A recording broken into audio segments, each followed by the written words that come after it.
Good thank you how are you ค่ะ ค่ะ ตรงนี้เหรอคะ นี่เราทำไหม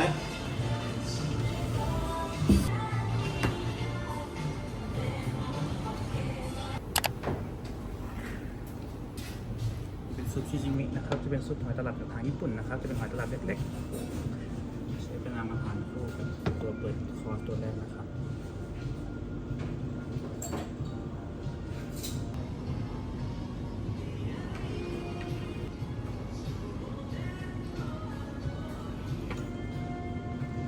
เป็นเมนูต่อไปนะครับเมนูต่อไปจะเรียกว่าอูนิบิสนะครับผมข้างในจะมี5องค์ประกอบนะครับองค์ประกอบแรกข้างหน้าจะเป็นตัว French cream soup นะครับเป็นซุปครีมจากทางฝรั่งเศสนะครับข้างบนจะท็อปไปด้วยดัชชี่เจลลี่นะครับแล้วก็มีท็อปปิ้งเป็นอิกุระคาเวียร์และอูนินะครับเป็นการใช้ค้อนทนทำงานนะครับ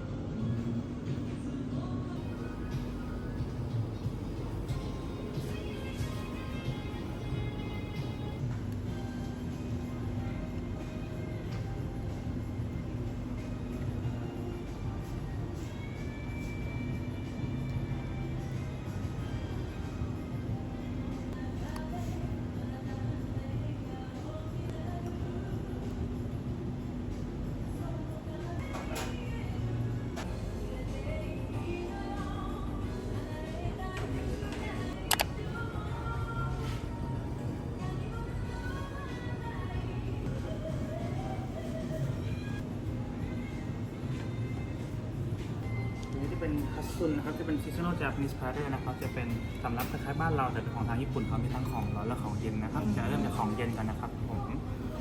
ตัวแรกจะเป็นอังกิโมะนะครับนี่เป็นอังกิโมะโชกะนะครับจะเป็นตัวตับปางโคพร้อมกับต้นหอมขิงป่นครับตัวนี้จะเป็นตัวแรกนะครับตัวที่2จะเป็นคาโมะโรสนะครับข้างบนจะเป็นมัสตาร์ดชีสนะครับอันนี้อกเป็ดตัวนี้รวมคุ้มคันครับส่วนตัวที่3จะเป็นโฮตารุอิกะนะครับข้างบนจะเป็นซอสสึมิโซะนะครับผมตัวนี้จะมีลำดับการทานอยู่นะครับเริ่มจากตัวอังกิโมะก่อนนะครับแล้วก็ตามด้วยตัวนี้ก็จะเป็นตัวนี้ครับส่วนที่เหลือจะเอาต่อมาที่หลักเป็นของร้อนนะครับค่ะ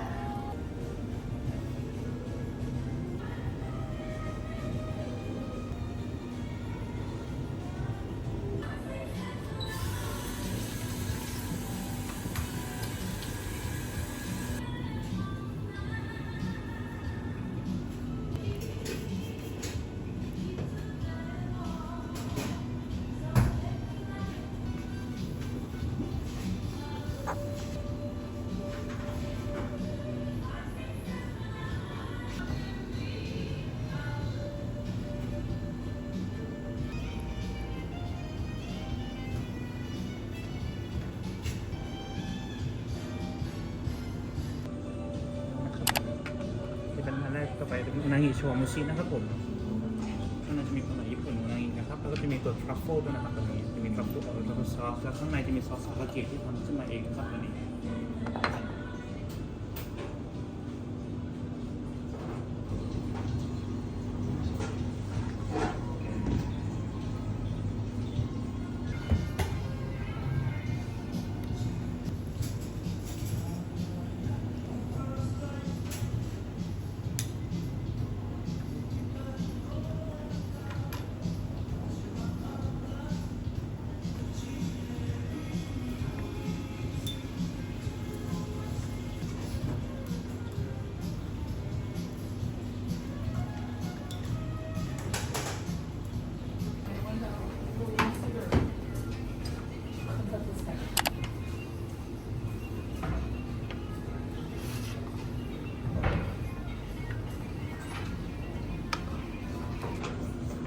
ตัวนี้เป็นฮัตซุนร้อนนะคะนี่จะเป็นมัตสึเป็นกาคูครับจะเป็นมีเอบิมิโซะด้านบน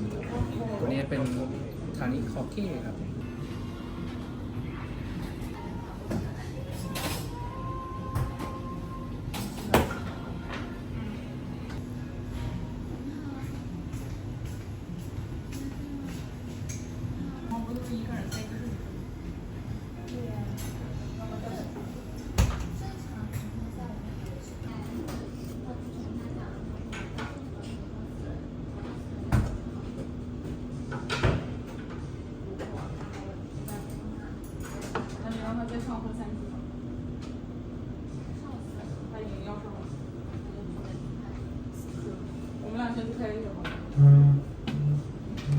นะครับ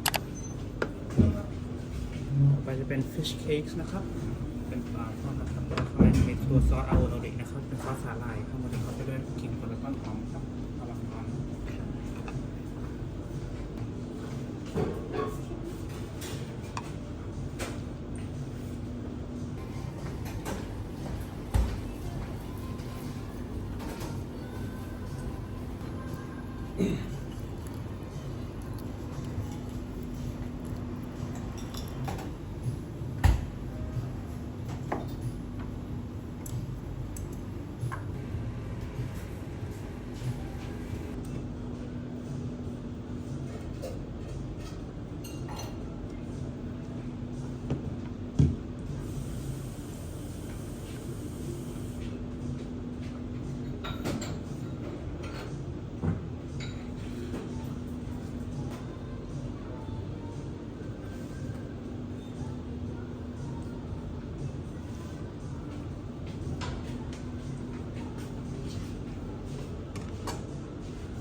ซาชิมิ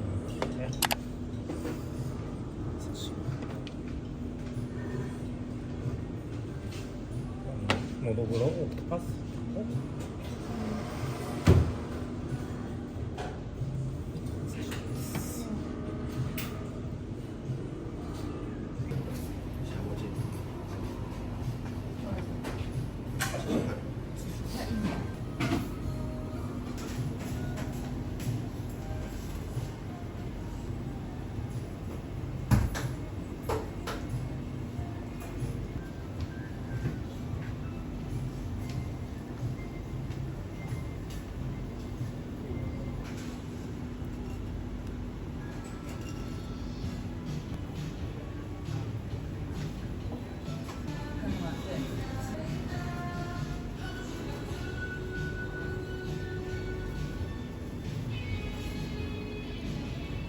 คอร์สก่อนเป็นซูชินะครับผมจะมีเมนูวาอุด้งนะครับจะเป็นอุด้งเย็นล้างปากก่อนนะครับข้างบนจะเป็นลายสไลซ์กับเนื้องะนะครับ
は赤身好きですね。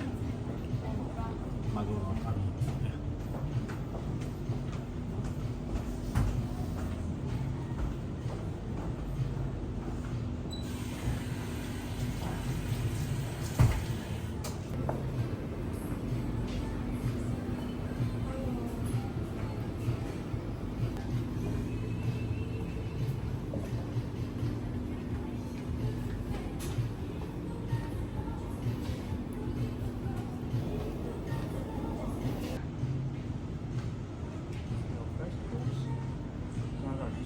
Japanese clam soup.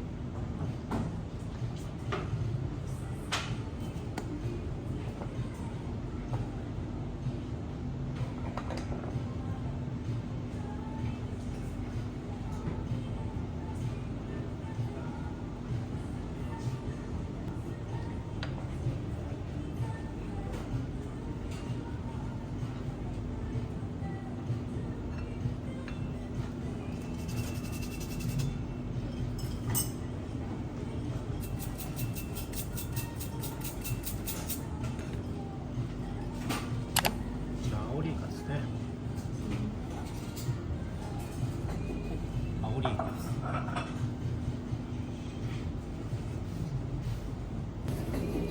アオリイカです。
こちらカマスですね。カマスです。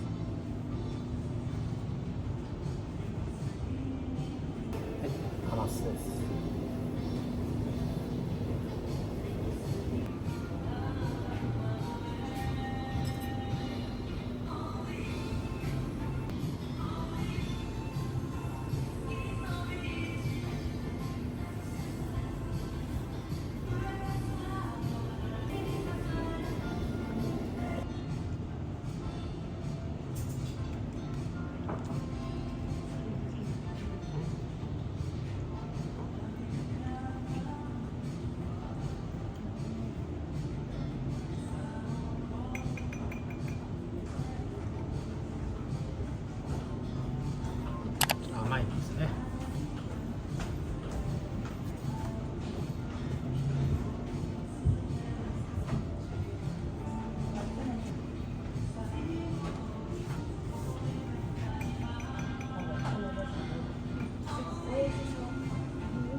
Una volta mo bi.เ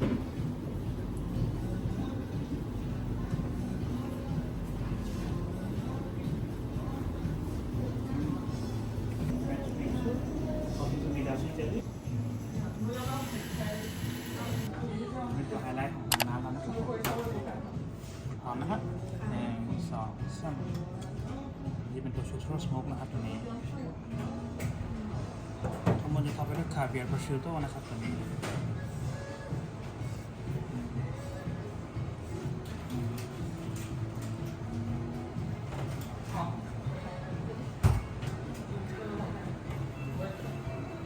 นี่ปกติจะเสิร์ฟบนหลังลูกค้านะครับหรือว่าจะเรียกเป็นจานดีกว่าครับได้ครับนั่นคือมีการพ่นอะไรครับพี่โตมีการพ่นทองแล้วค่ะอยากให้พ่นทองนะหรือว่า ได้ค่ะ ได้ครับ1 2 3 ว้าวขอบคุณค่ะ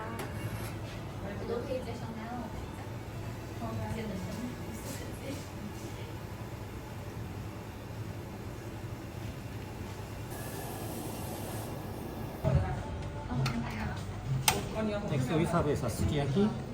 でその鹿児島和牛いや九州パーツ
Last meal is a clay pot rice, shrimp, and the shirasu is a baby sardine.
ค่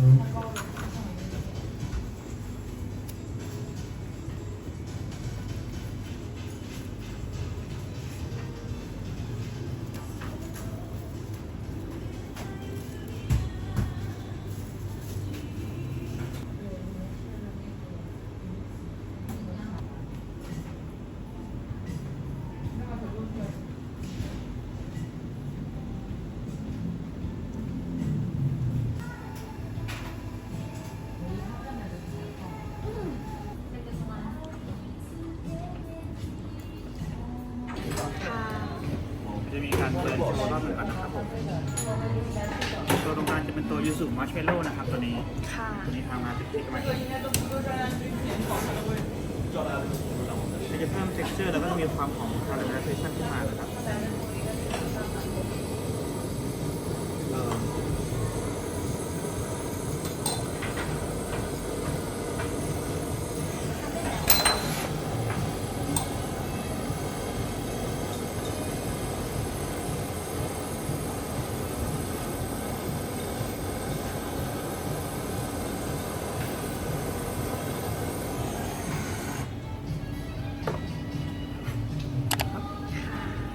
ตัวเดสครับผมเบอร์รี่เชอร์เบตนะครับตัวสีแดงครับตัวตรงกลางจะเป็นตัวยูสุมัชเมลโล่เค้กครับตัวที่ 3จะเป็นตัวนามะมัทฉะมักกะลองนะครับเริ่มจากตัวแรกกับตัวนี้แล้วตัว2ตัวนี้แล้วจบเลยตัวนี้นะครับ โอเคค่ะ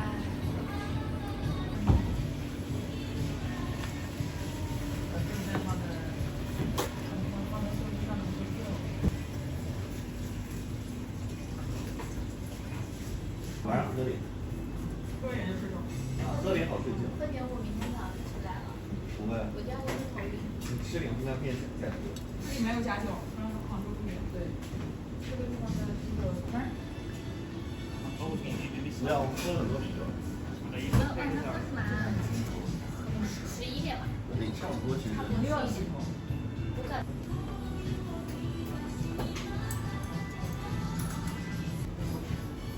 1个小时。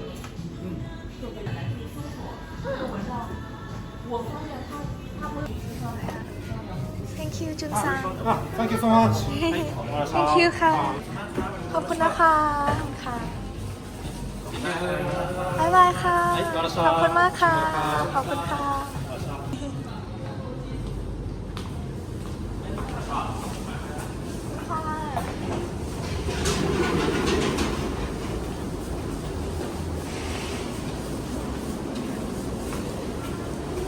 ขอบคุณมากค่ะ